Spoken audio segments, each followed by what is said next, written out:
15절 말씀 제가 읽도록 하겠습니다. 여호와의 말씀이 엘리야에게 임하여 이르시되 너는 일어나 시돈에 속한 사르밧으로 가서 거기 머물라. 내가 그곳 과부에게 명령하여 내게 음식을 주게 하였느니라. 그가 일어나 사르밧으로 가서 성문에 이를 때에 한 과부가 그곳에서 나뭇가지를 줍는지라. 이에 불러 이르되 청하건대 그릇에 물을 조금 가져다가 내가 마시게 하라. 그가 가지러 갈 때에 엘리야가 그를 불러 이르되 청하건대 내 손에 떡 한 조각을 내게로 가져오라. 그가 이르되 당신의 하나님 여호와께서 살아계심을 두고 맹세하노니 나는 떡이 없고 다만 통에 가루 한 움큼과 병에 기름 조금뿐이라. 내가 나뭇가지 둘을 주워다가 나와 내 아들을 위하여 음식을 만들어 먹고 그 후에는 죽으리라. 엘리야가 그에게 이르되 두려워하지 말고 가서 네 말대로 하려니와 먼저 그것으로 나를 위하여 작은 떡 한 개를 만들어 내게로 가져오고 그 후에 너와 내 아들을 위하여 만들라. 이스라엘의 하나님 여호와의 말씀이 나 여호와가 비를 지면에 내리는 날까지 그 통에 가루가 떨어지지 아니하고 그 병에 기름이 없어지지 아니하리라 하셨느니라. 다같이 그가 가서 엘리야의 말대로 하였더니 엘리야와 그의 식구가 여러 날 먹었으나. 아멘. 오늘 설교의 중요한 단어 키워드는 편견과 신뢰, 이 두 단어가 핵심 단어입니다. 오늘 본문 배경을 좀 설명을 드리면 이스라엘 역사적으로 가장 어두운 시대예요. 아합이 왕일 때에 우상 숭배가 가장 심할 때지요. 이스라엘 백성들이 하나님을 떠나서 우상을 섬기고 그런 때입니다. 그것이 이제 왕과 왕비인 이세벨이 바알과 우상을 섬기는 그것들을 퍼뜨렸죠. 그때 엘리야가 이제 왕 앞에 나가지고 내가 내 말이 없으면 1절에 보면 수년 동안 비도 이슬도 있지 아니하리라. 그렇게 이제 저주 아닌 저주를 해버립니다. 그러니까 이 엘리야에게는 지금 엄청난 위기가 온 거죠. 하나님의 그 말씀을 그대로 이제 선포했는데 심판과 재앙의 말씀을 했잖아요. 그건 가만 놔두겠어요? 아니면 또 엘리야를 잡아다가 억지로 비가 오리라. 지가 말하면은 비가 온다 그랬으니까 또 고문을 시키든지 하게 할 수 있잖아요. 그래서 이제 엘리야가 숨어야 됩니다. 그래서 하나님께서는 야 그리 시내가에 가서 숨어라. 까마귀를 통해서 내가 먹을 걸 주겠다. 그 그리 시내가에서 그가 이제 숨습니다. 숨는데 까마귀가 진짜 음식을 갖다 주고 그렇게 합니다. 근데 시내가 말랐어요. 마르니까 하나님께서 이번에는 야 저 사르밧 가브로 시돈 땅에, 그 시돈은 이스라엘 북부 지방인데 이방 땅이에요. 거기 가서 내가 한 가부에게 너에게 음식을 주라고 했으니까 거기 가서 피해 숨어 있으라. 그렇게 말을 합니다. 그러니까 이제 엘리야가 마을의 이제 입구에 들어갑니다. 성문에 이렇게 들어가니까 한 가부가 나와 있는데 나뭇가지를 줍고 있어요. 근데 그 여자를 이렇게 부르면서 야 그릇에 물을 조금 담아다가 10절에 보니까 나에게 물을 좀 마시게 하라. 이렇게 말을 해요. 그러니까 이 가부가 아무 말도 하지 않고 11절 보니까 그가 가지러 갈 때에 이렇게 나와요.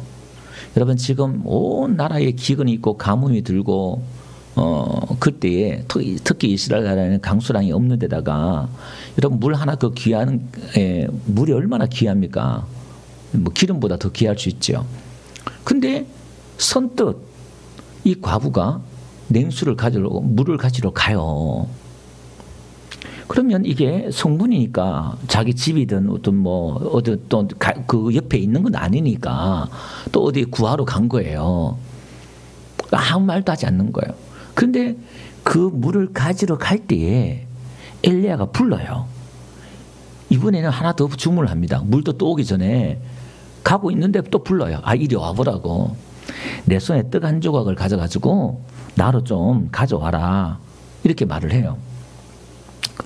그러니까 이 가부가 참 가지 한다 이런 생각을 했겠지요. 그러니까 그가 이제 뭐라고 말하냐면은 당신의 하나님 여호와께서 살아계심을 두고 맹세하노니 이렇게 나와요. 그러니까 지금 이 가부가 이 엘리야가 털이 많고 또 그 이품이 좀 있었고 이스라엘 사람이란 걸 알았어요. 자기는 이방인 여자지만 알았단 말이에요. 그러니까 이 과부도 여호와 하나님을 안 거예요. 숨기고 있었다 이렇게 봐요. 여호와께서 살아계심을 두고 내가 맹세하는데 나는 떡이 없고 통에 지금 가루 한 움큼하고 병에 기름 조금 남았다. 그리고 내가 나뭇가지를 주워다가 나와 내 아들을 위해서 음식을 만들고 내가 그 위에 죽으리라. 이렇게 지금 말을 하는 거예요. 그러니까 지금 자기가 기가 막힌 그 상황을 그냥 이야기하는 거예요. 하도 의도 없고 해서 처음에는 말을 들어줬다가 또 주문까지 하니까 그러니까 이 과부는 뗄감도 없는 그런 우리식으로 말하면 뭐 가스가 떨어지고 옛날 같은 연탄도 없고 뭐 그런 거예요. 이제 나무까지 주워가지고 이제 밥을 해먹고 그렇게 해야 될 지경이에요. 그러니까 지질이도 가난한 거예요. 이렇게. 자, 그러면 엘리야가 이 여자에게 과부에게 왜 물을 달라고 했냐면 하나님의 인도하심을 지금 찾고 있는 거예요. 하나님이 지금 사르밧에 가라, 한 과부 집에 가라 이렇게 말을 했단 말이에요. 그 지금 보니까 어떤 여자가 나무를 줍고 있는데 과부인지 아닌지 모르겠죠. 하나님 이 사람을 예비했는지 아닌지도 모르겠고 그 말을 던져보는 거예요. 이게 쉬운 문제 아니었어요. 냉수 한 그릇 가져와라. 그렇게 이 여자가 반응을 보이네요. 아무 말도 하지 않고 움직이네요. 아, 이게 하나님이 지금 이 사람을 예비했구나. 엘리야는 감을 잡은 거예요. 그래서 가는 사람을 잡아다가 물이 지금 중요한 게 아니잖아요. 떡을 좀 달라 이렇게 말을 하는 거예요. 배고파서 지금. 하나님의 손길을 한 거죠. 그런데 우리가 앞에서 봤던 것처럼 8절에 하나님이 뭐라고 말씀했냐면은 그곳 과부에게 명령하여서 내게 음식을 주게 하였느니라 이렇게 말을 했잖아요. 근데 이 과부는 하나님의 음성을 못 들었어요. 그죠? 하나님 음성을 못 들었단 말이에요. 뭐 계시 받아가지고 털이 있는 선지자가 올 텐데 내가 음식을 주라. 하나님 음성을 들은 게 아니단 말이에요. 근데 하나님이 명령했대요. 하나님이 말씀했다는 거예요. 그리고 그 결과가 뭐냐? 이 여자가 엘리야가 말한 대로 순순히 따라가줘요. 근데 여러 가지 복합적인 환경에 복잡한 미묘한 그런 마음 가운데서 여자는 그렇게 반응을 한 것뿐인데 그 배후에 하나님이 역사한 거죠. 예. 그런데 한번 보세요. 지금 이 사르밧 과부에 하나님의 축복이 임하는데 그 시발점이 냉수 한 그릇 가져오라 할 때에 이 여자가 선뜻 거기에 반응해서 움직이잖아요. 그 움직임을 통해서 그 다음에 또 요구가 들어와요. 떡을 좀 달라. 더 어려운 부탁이 이제 들어온 거예요, 사실은. 근데 이게 사실은 축복의 통로예요. 하나님께서 우리에게 요구하실 때는 우리에게 빼앗으려고 요구하는 것이 아니라 하나님의 복을 주려고 우리에게 요구하고 계신 줄 믿습니다. 내 아들 이삭을 바치라. 하나님 아브라함에게 얘기할 때에 독자 이삭을 바치라 했을 때에 아브라함에게는 그 자식이 100세 얻은 아브라함 이삭이 전부잖아요. 근데 아브라함은 그걸 기꺼이 드려요. 사실 전능하신 하나님을 믿었지요. 부활의 그 하나님을 믿었지요. 근데 그걸 바치려고 할 때 하나님이 이제야 네가 나를 경외한 줄 알았다. 그러면서 아브라함에게 복을 주잖아요. 그러니까 우리는 구원은 하나님의 은혜로 받지만 이 축복과 또 하나님의 그 복들은 우리의 믿음을 하나님이 보신 줄 믿습니다. 여러분들의 치료나 여러분들의 기적이나 여러분들의 복이나 이것들은 그 배후에 하나님의 은혜가 전제하지만 우리가 어떻게 반응하느냐에 따라서 복의 믿음의 수준이 달라지고 복의 범위가 달라질 수 있다 이 말이에요. 그거는 그릇대로 믿음대로 하나님이 주신다 이 말이에요. 여러분들이 저와 여러분들이 하나님 말씀에 어떻게 반응하느냐에 따라서 하나님 반응한 대로 하나님이 복을 주시는 거예요. 그래서 복음서 보니까 내 믿음대로 될지어다 하나님이 그렇게 말씀한단 말이에요. 그래서 오늘 우리의 믿음을 큰 믿음을 그릇을 크게 넓히시길 바랍니다. 내 입을 넓게 열라. 그렇게 말씀하고 있다 이 말이에요. 그래서 마태복음 10장 42절 보니까 냉수한 것이라도 선자 이름을 대접하면은 결코 상을 잃지 않는다. 그렇게 말했단 말이에요. 그러니까 지금 이 사르밧 과부가 물 한 그릇 대접하려고 하다가 복을 받잖아요. 여러분 아브라함의 아내 사라가 되기 전에 그 아브라함의 몸종 엘리멜렉이 와가지고 낙타를 물 좀 달라 할 때에 그 물을 대접하고 낙타들한테 물을 주고 오르락 내리락 하고 그 수고를 하면서 할 때에 하나님의 축복의 문을 여신 줄로 믿습니다. 예. 자, 그런데 한번 보세요. 이 사르밧 과부가 자기 신세의 상황을 좀 설명하면서 내가 나뭇가지를 주워다가 12절 끝에 보니까 그 후에 죽으리라 이렇게 말씀하고 있단 말이에요. 그러면 지금 이 사르밧 과부는 여러분 그 나라에 온 기근이 일어났는데 그 이웃 나라인 그 위쪽에 있는 시돈까지 가뭄이 임한 거예요.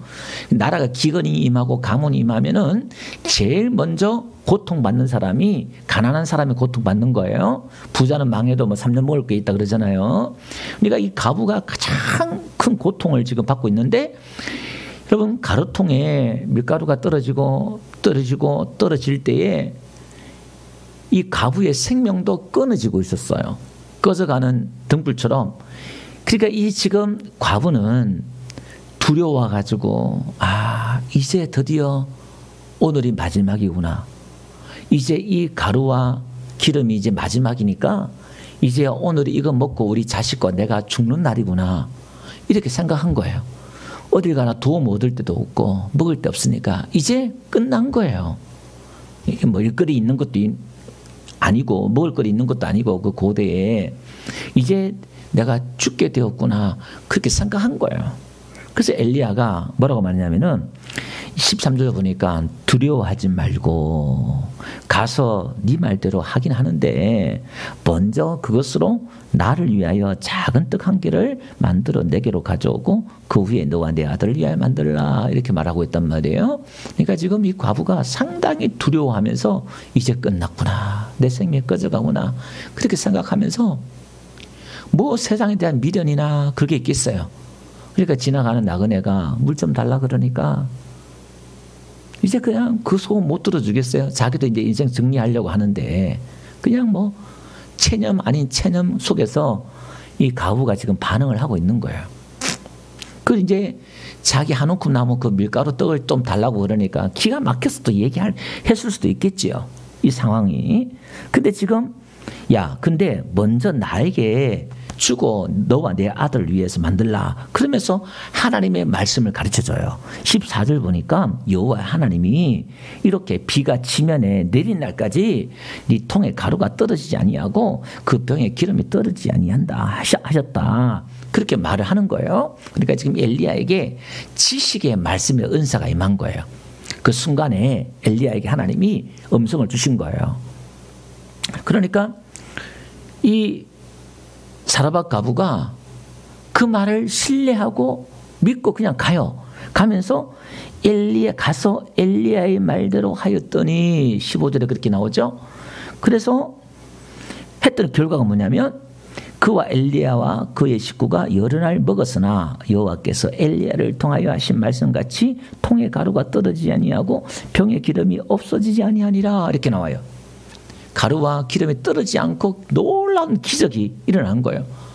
보리떡 5개와 물고기 2마리로 오병이어의 기적처럼 그걸로 남자 반 5,000명 먹은 기적이 일어난 것처럼 그 바구니에서 계속 떡과 고기가 나왔던 것처럼 여기서 계속 떡과 기름이 나오는 거예요. 이런 기적이 벌어진 거예요. 그래서 잠언 11장 24절에 가보니까요. 허투구제하여도 더욱 부하게 되는 일이 있나니 하면서 가도히 아껴도 가난하게 될 뿐이라. 구제를 좋아하는 자는 풍족하여질 것이요 남을 윤택하게 하는 자는 자기도 윤택하여지리라 이렇게 나와요. 여러분 지금 이 과부가 하나님의 그 복을 받은 이유는 그가 아껴서 복을 받은 게 아니라 베풀 때 풍성해진 줄 믿습니다. 여러분 믿음은 우리 기독교는 아껴서 부흥되고 부자 되고 그렇게 되는 게 아니라, 거부가 되는 게 아니라, 쓸 줄을 알 때에, 베풀 줄을 알 때에, 나눌 줄을 알 때에, 드릴 줄을 알 때에 하나님의 그 기적의 복을 체험할 줄 믿습니다. 인색하면, 하나님 앞에 사람 앞에 인색하면 궁핍할 뿐이다 이 말이에요. 그래서 오늘 우리는 먼저 베풀 수 있어야 되겠다라는 것이고요. 자, 그래서 이제 날이 그 후에 지났어요. 지났는데 어떤 일이 벌어지냐면은, 그 집 아들이 병들어서 죽게 되는 거예요. 그러니까 지금 어떤 일이 벌이냐, 이제 18절에 여자가 이제 엘리야에게도 말을 하잖아요. 뭐냐면은, 하나님의 사람이요, 당신이 나와 더불어 무슨 상관이 있기로 내 죄를 생각나게 하고 또 내 아들을 죽게 하려고 내게 오셨나이까, 이렇게 나와요. 그러니까 지금 이 과부가 지금 자기 아들이 하나밖에 없는 이 아이가, 어린 아이, 남자예요. 죽었는데 자기 죄 때문에 죽은 것 같아.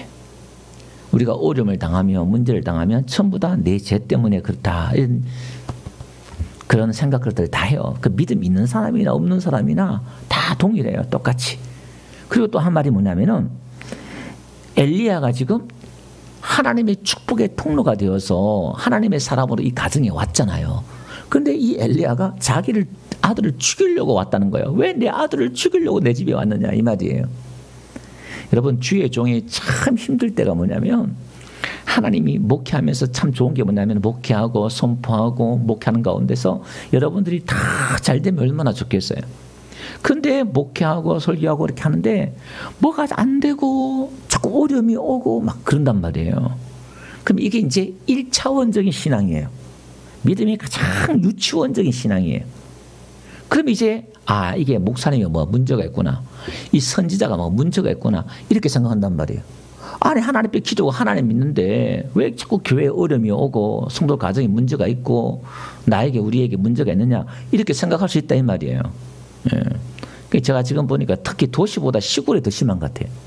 도시는 그게 좀 편견이 없는데, 시골 같은 경우는요, 가장 이제 쉬운 게 뭐냐면은, 뭐든지 다 잘 되면요, 예, 목사님을 다 인정해요. 다 존경하고. 예, 그렇습니다. 근데 뭐가 좀 꼬이고 안 되면요, 말을 안 듣고요, 시비 걸고 막 그래요. 뭐가 문제가 있는 것처럼 또 그렇게 얘기한단 말이에요. 지금 엘리야가 딱 그 짝인 거예요. 그래서 지금 엘리야도 뭐냐면은 20절 보니까, 하나님 왜 이 집 가부에 재앙을 내렸습니까, 이렇게 나와요. 그 엘리야 선지자도 지금 이걸 재앙으로 봤단 말이에요. 재앙이지요, 아들이 죽었으니까. 여러분 보세요. 하나님의 기적과 하나님의 이 복은 어떻게 오는 걸 한번 보세요. 이 가부가 지금 먹을 게 다 떨어서 죽게 되었단 말이에요. 그죠? 그런 상황에 지금 하나님의 축복의 기적이 들어왔잖아요. 근데 그 가정을 보면 엘리야가 먼저 13절에 보니까 먼저 그것으로 나를 위해서 이렇게 나오잖아요. 그러니까 우리가 먼저 하나님을 위해서, 먼저 주를 위해서 우리가 그것을 쓸 줄 알 때에 하나님이 책임져 주신다 이 말이에요. 마태복음 6장에 말씀했던 것처럼 너희는 먼저 그 나라와 그 일을 구하라. 그럼 이 모든 것을 너에게 더하시리라, 이렇게 말씀하고 있다 이 말이에요. 그러면서 마태복음 6장 30절에도요, 믿음이 작은 자들아, 이렇게 말하면서 끝에 말하면서 뭐라고 말하냐면은, 그러므로 31절 보니까 염려하여 이르기를 무엇을 먹을까, 무엇을 마실까, 무엇을 입을까 하지 말라, 염려하지 말라는 거예요. 먹을 것 때문에. 그게 1차원적인 문제예요. 이제 이게 의식주 문제가, 음식 문제가. 이것도 지금 해결한다면 사람이 얼마나 두렵겠어요. 근데 그 염려하지 마, 그걸 지금 이야기하고 있는 거예요. 그래서 이 사르밧이라는 게 훈련, 정년시키다 이런 거예요. 그러니까 엘리야나 이 사르밧이나 다 지금 훈련받고 있는 과정들이에요. 과정들인데, 그러니까 우리가 먼저 하나님을 먼저, 교회를 먼저 이렇게 할 때에 하나님이 복을 주실 줄 믿습니다. 자, 그런데 지금 두 번째 이 재앙이, 아들이 지금 죽게 되었는데, 그러니까 엘리야가 이제 아들을 다락에 안고 올라가요. 올라가가지고 몸을 3번 거기에 이제 엎어요. 엎어가지고 하나님 이 아들 살려달라고. 혼이 이제 그의 몸에 돌아오게 해달라고 막 간구한단 말이에요. 생명을 걸고 기도하는 거예요. 그러니까 그 혼이 돌아와서 아이가 살아나요. 우리가 잘 아는 대로. 그러니까 24절 한번 보세요. 이 과부가 하는 말이 이렇게 말해요. 내가 이제야 당신은 하나님의 사람이요 당신의 입에 있는 여호와의 말씀이 진실한 줄 아노라 하니라. 이렇게 말해요. 아니 그러면 앞에 기적이 일어났을 때는요. 자 보세요. 이 과부의 믿음이 이제 더 깊이 자라가는 거예요. 앞에도 엘리야의 말대로 하긴 했는데 따라하긴 했는데 이제 이 아들의 죽음을 통해서 이 사르밧 과부가 더 확고한 믿음에 선단 말이에요. 엘리야의 이 말씀이 하나님의 말씀인 줄 알아듣는 거예요. 자 그러면 오늘 이것은 우리가 믿음에서 믿음에 이르는 것이고요. 은혜 위에 은혜를 하나님이 더해 주시는 거예요. 근데 그 과정들을 보면 하나같이 문제를 통해서 고통을 통해서 재난을 통해서 하나님이 역사하시더라 이 말이에요. 우리 예수 믿는 사람들은 무슨 일을 만든지 염려하고 두려워하지 마시기 바랍니다. 풍랑을 만나도 두려워하고 무수하지 말라, 염려하지 말라 성경은 이야기하고 있잖아요. 왜냐하면 반드시 그걸 통해서 하나님의 축복이 하나님의 기적이 들어오기 때문에 다 뭐죠? 우리가 하나님의 종을 하나님의 선지자를 얼만큼 신뢰하느냐 하나님의 말씀을 얼만큼 신뢰하느냐에 이제 관건이 달린 거예요. 그래서 그런 두려워할 수밖에 없는 상황 위기 가운데서 주의 종을 신뢰하고 하나님의 말씀을 신뢰한다는 건 쉬운 문제는 아니다 이 말이에요. 이게 자 그러면 한번 봅시다. 오늘 이 사건을 예수님이 인용을 해요. 어떻게 인용하냐면은 누가복음 4장에 가보면 예수님 이제 사역을 시작해요. 마귀에게 30살 되어서 시험을 받으시고 사역을 시작해서 권능을 받아서 이제 와서 놀라운 이적들을 행하십니다. 그러면서 14절 한번 볼게요. 누가복음 4장 14절 가보니까 예수님께서 성령의 능력으로 이제 갈릴리 돌아오셔요. 소문이 사방에 퍼지기 시작해요. 하나님의 능력이 나타나기 시작하니까. 그리고 이제 회당에서 가르쳐요.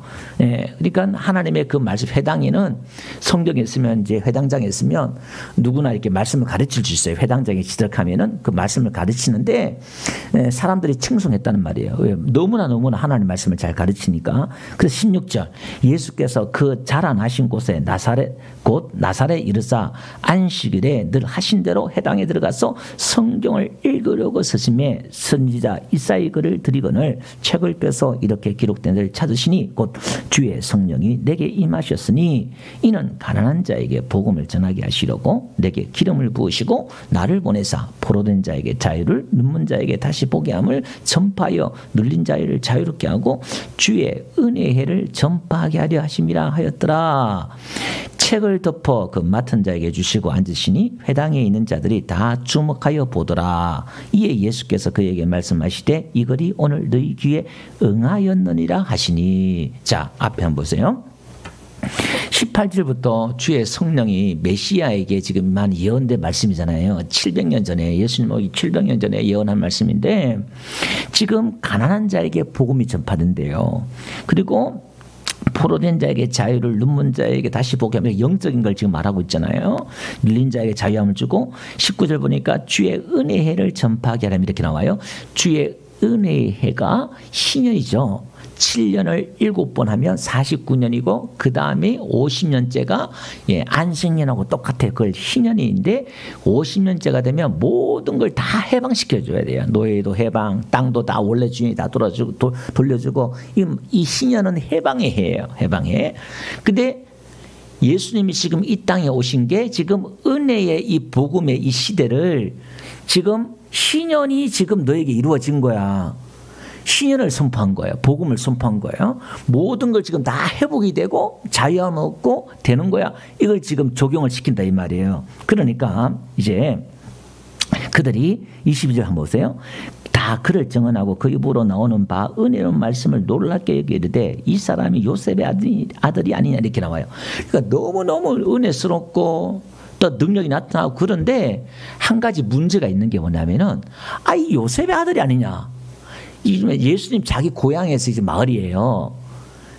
지금 육신적으로 우리가 지금 코 올리고 자란 걸 다 봤단 말이에요, 지금.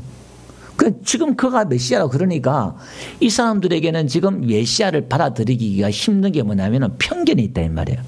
육신적으로 자기들이 보고 본 게 있기 때문에 예수님을 메시아로 받아들인다는 게 너무너무 힘든 거예요. 그러니까 예수님을 신뢰하지 못하는 거예요. 말은 은혜스럽고 막 뭐가 맞는 것 같은데 어떤 편견 때문에 걸림돌이 있다 이 말이야. 그것 때문에 가지 못하는 거예요. 그러니까 예수님께서 이렇게 말해요. 그들에게 이르시되 너희가 반드시 의사야 너 자신을 고치라 하는 속담을 인용하여 내게 말하기를 우리가 들은 바 가버나움에 행한 일을 내 고향 여기서도 행하라 하리라. 옆 마을이나 딴 데서 그런 놀라운 기적을 행한 걸 우리 마을에서도 한번 행해봐 이렇게 나와요. 자, 그러니까 또 이르시되 내가 진실로 너희에게 이르노니 선지자가 고향에서는 환영을 받는 자가 없느니라 이렇게 나와요. 역대 구약에 보면 선지자는 자기 고향에서 다 환영을 받지 못했다는 거예요. 왜냐하면 다 알기 때문에 육신적으로 나름대로 선입관이 있기 때문에 그걸 환영받지 못했다는 거예요. 그 예수님도 지금 배척받고 있다 이 말이에요. 자기 자란 그 나사렛에서 그 인정받고 있지 못하고 있다 이 말입니다.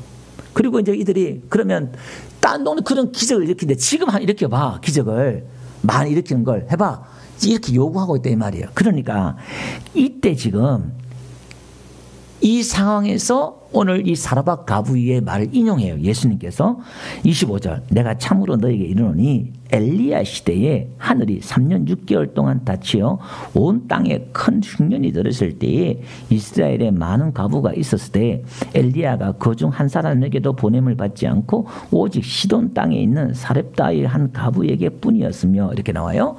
무슨 얘기냐면은 지금 3년 반 동안 기근이 임해서 하나님의 말씀이 기갈이 임해서 가뭄이 임했다 이 말이에요.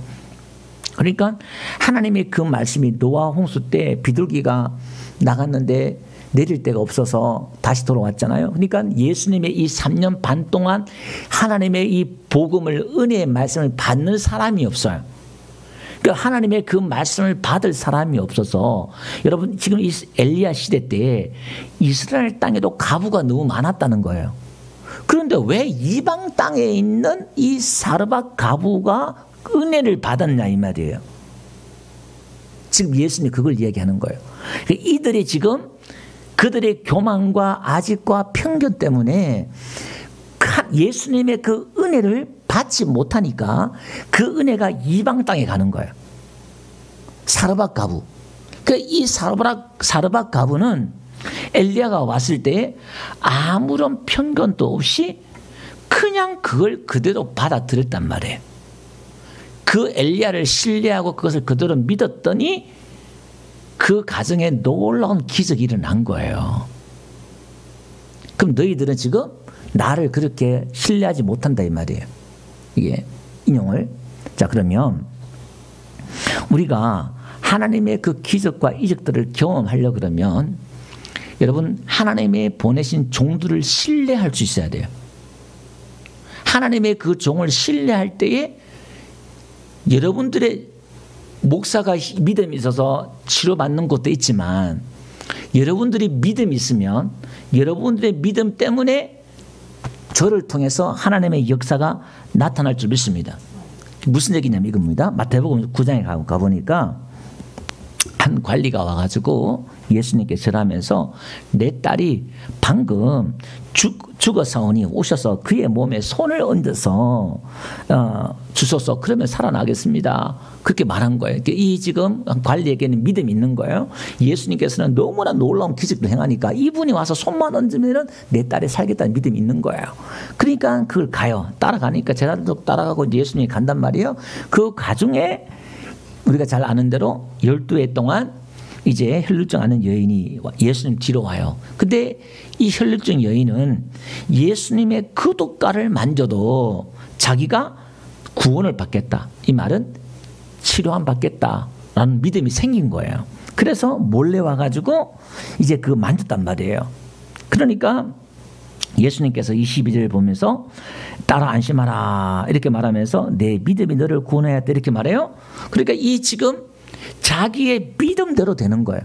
예수님은 똑같은 분인데 어느 분은 올라와서 손을 얹어서 손을 얹으면 내 자식이 내 딸이 살겠습니다 이렇게 말했는데 지금 이 헬루증 여인은 예수님은 아무것도 하지 않았단 말이에요. 그 자기가 지금 이 예수는 옷만 만져도 낫겠다는 믿음이 생기니까 만지니까 낫단 말이에요. 자, 그리고 23절 이제 그 관리집에 들어가요. 들어가니까 모든 병든 자를 떠드는 무리를 보시고 물러가라. 24절에 그렇게 말해요. 예, 소녀가 죽은 것이 아니라 잔다 이렇게 말하면서, 그러니까 사람들이 비웃지요. 죽었는데 잔다 그러니까. 이 무리를 내보낸 후에 예수님께서 이 관리의 믿음대로 소녀의 손을 잡으시니까 이 아이가 일어나는 거예요. 그 믿음대로 되는 거예요. 믿음대로. 그래 마태복음 14장에 가보니까 이 헬루증 여인 때문인지 모르겠습니다만은 그때 이제 사람들이 예수인 줄 알고 사람들이 병든 자를 다 예수께 데려오잖아요. 데려와가지고 36절 보니까 예수님의 옷자락에도 손을 대게 하시기를 간구하니, 왜냐하면 손을 댄 자는 다 나음을 얻으리라. 이제 이런 믿음이 생긴 거예요. 여러분, 하나님께서 오늘 교회라는 것을 돕고 예배라는 것을 돕고 목사라는 것을 돕고 기도라는 것을 돕고 말씀이나 이 도구들을 주셨단 말이에요. 근데 오늘 우리가 똑같은 예배를 드리고 똑같은 말씀을 듣고, 그런데 여러분들의 믿음 따라서 하나님은 역사하는 거예요. 여러분들 얼마만큼 하나님을 신뢰하느냐, 얼마만큼 주의 선자를 신뢰하느냐에 따라서 그게 달라질 수 있다 이 말이에요. 그래서 예레미야서 보니까 구약에도 보니까 하나님의 종을 신뢰하라, 선자를 신뢰하라. 역대하 볼게요. 역대하 20장에 가보면 여호와를 신뢰하라 이렇게 말하면서 이제 적군의 전쟁이 쳐들어왔을 때에 밑에서 네 번째 보니까 너희 하나님 여호와를 신뢰하라. 그러면 경고에 서리라. 우리가 하나님을 신뢰하면 경고에 서요, 믿음 위에. 그리고 선지자를 신뢰하면 형통하대요. 형통이라는 것을 선지자로 이렇게 뒀단 말이에요.